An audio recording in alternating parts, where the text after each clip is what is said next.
Magandang tanghali mga kabay. So ito yung pangalawa ko na repair. Job number 423. So ang model ito mga kabay, ganun pa rin, DW810. So ito naman mga kabay, minsan daw umaandar. Minsan pag tinaktak mo siya, umaandar. So tingnan natin. Ayun, saksak natin. So wala siyang power mga kabay. On lang natin. Ayun oh. Ayun oh.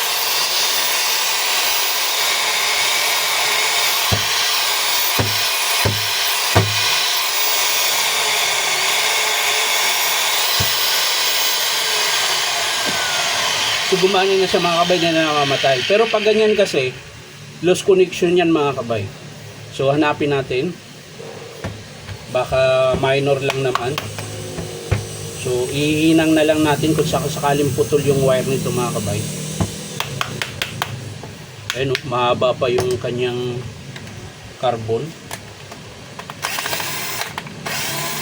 So tingnan natin dito. Ayun. Wala na yung screw.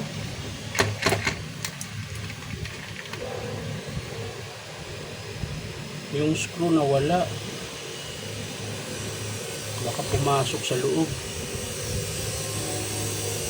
So yun mga kabay oh. Ito yung problema niya. Lalapit ko lang mga kabay. Ayun po. Yung pinaka screw sa switch. Ayun oh, wala na. So pag ginagalaw mo, pag dumidikit siya dito, maandar. Ayan. Nawala po yung screw, hanapin ko lang. Baka pumasok sa loob. O nalaglag pagbukas natin. Wala naman akong napansin tumalsik. Wala rin dito. So kailangan natin buksan yung loob mga kabay, baka nalaglag. So ito lang po yung problema niya mga kabay. So ulit natin, iipit natin.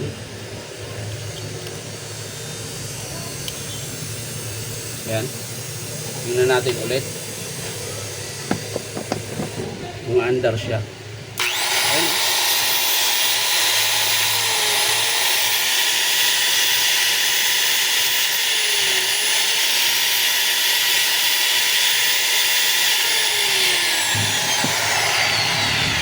So kailangan lang natin baklasin ito mga kabay dahil baka pumasok dito yung screw.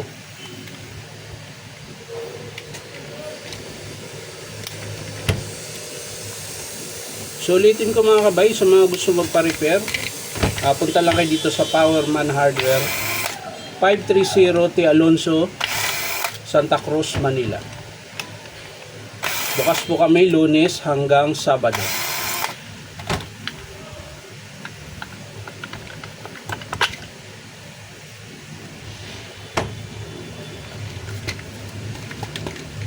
So wala mga kabay. So baka nalaglag na yun dati pa. Wala naman po dito sa kanyang armat ko. Ayan, pwedeng nalaglag yun kung saan man siya napunta. So ihinang lang natin to. Wala naman dito sa loob yung kanyang screw. Ayan. Baka hindi ko lang napansin mga kabay, tumalsik na yun.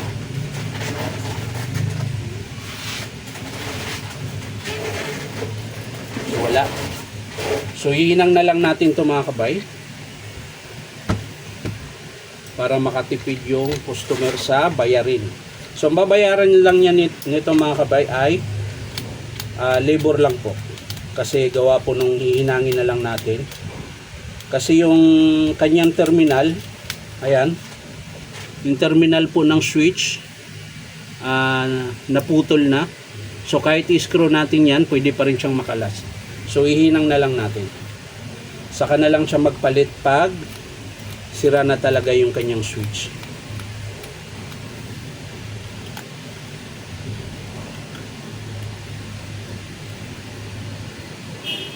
Ayan. So ihinangin lang natin.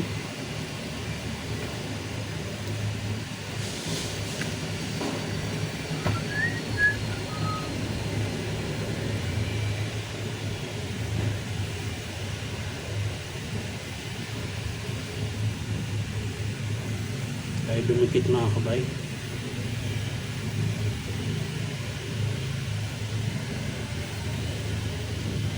ng dikit na dikit. Yan. So ayos na siya mga kabay. Nahinang na po natin.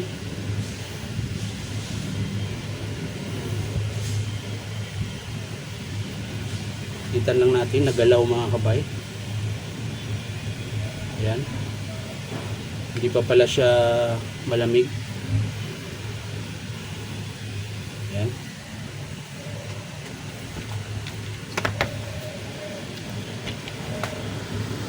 So nandito nga mga kabay sa gilid yung screw niya.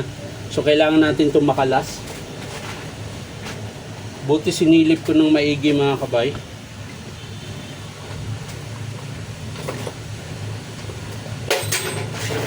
Wala na yung pangsundot ko saan ka na kailangan kita. Ayun.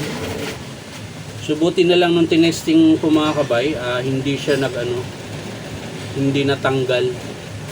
Hindi siya pumasok doon sa armature. Kung hindi, yari ako. Mag-aabuno nang wala sa oras.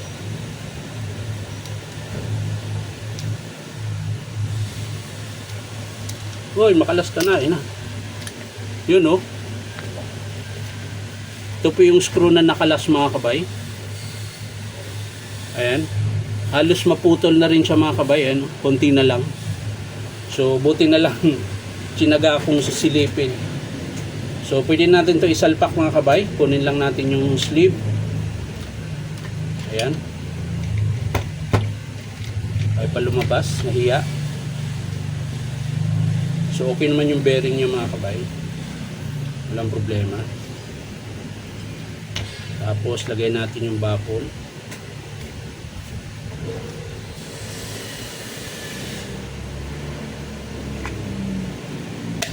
Ayan.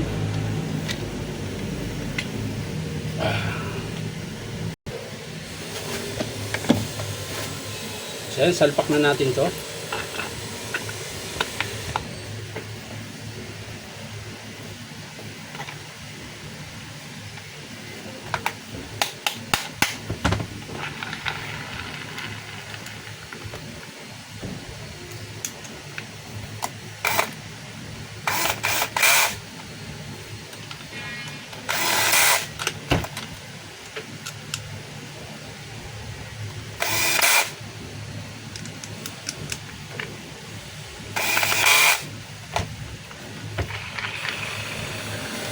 So, ayos na mga kabay. Balik lang natin yung kanyang carbon.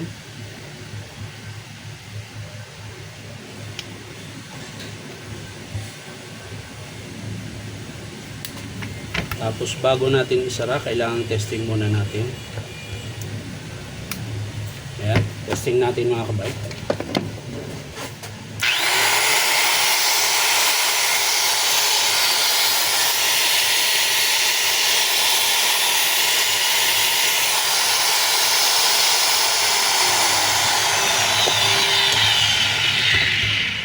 So yan lang mga kabay, maraming salamat sa panonood at pa-like and share na rin po.